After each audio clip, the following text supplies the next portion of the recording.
Here it is, 1966 Nova LS1, custom billet grill, brand new bumpers, brand new bezels, everything.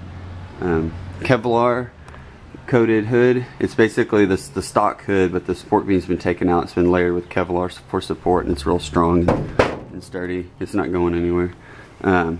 Basically, here's the LS1. You can see I did the Flaming River steering. You can see the C4 Corvette A-arms. That's the LS1, obviously. I put that intake on there, and basically it's a stock intake. I just wrapped it with foam, and it dropped the intake air temperature 20 degrees. So it, like whenever you're riding down the road, normally it'll say like 90 or 100 degrees, and this drops it on the summer day. This drops it down to 80, 70. So it made a big difference. And it's a big, thick radiator. It's twice as thick as stock. And basically you'll be sitting there at idle for a long time, and it'll finally kick on, and while you're still stopped, it cools so efficiently that it shuts itself off, and then, you know, restarts itself up a minute later to cool it off. But it cools very well. I cut out and welded a piece of sheet metal across the louvers there and smoothed it off pretty good, and it's, you know, it's a good job, so you wouldn't have to work that out. Here's the interior. Basically, I built a half roll cage for it out of, this is way over NHR standards for what they need. It's the odometer of the tubing's much thicker. There you can see the 6-speed, and also the, I think it's the Billet Specialties steering column. I can't remember the company. Flaming River.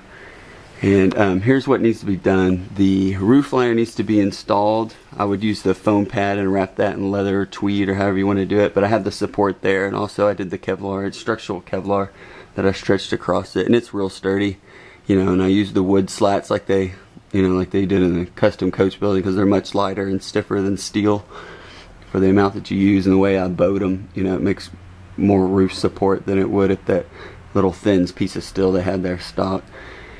And here's the back seat, which has been, let me get this door not to open. As you can see, it's pretty small. There's not a lot of room. The seats are pushed all the way back, so they can be pulled forward, and you get a little bit of room. And also, it needs to be finished too. But I mean, it's all there. And those are Recaro non-power full leather seats, so they're lightweight and they're nice. And you can see the custom airride. You know, you sit there and raise it, lower it. It's easy. There's a 30-gallon fuel cell that I made, and there's the air tank and compressor. And you don't have to run that. You can take that all off and just run it. You know, you can air it up at home and then leave out the door without having to worry about that kind of stuff. But I like it, so if I go up, you know, someone's driveway that's steep or whatever, I can raise or lower the car. And here's down the other side. And this is the only quarter panel that was replaced. Everything was nice on the car. There's no rust on this car or anything anywhere. New bumpers, new rear taillight bezels were, you know, when I bought the thing. This is still the stock because you can't buy these repo yet. Everything else is, you know, all the glass is original, things like that. The mirror is a repo, but and the front window is a repo. But everything else, you know, if it was nice, I kept it. If it wasn't, I just bought new pieces.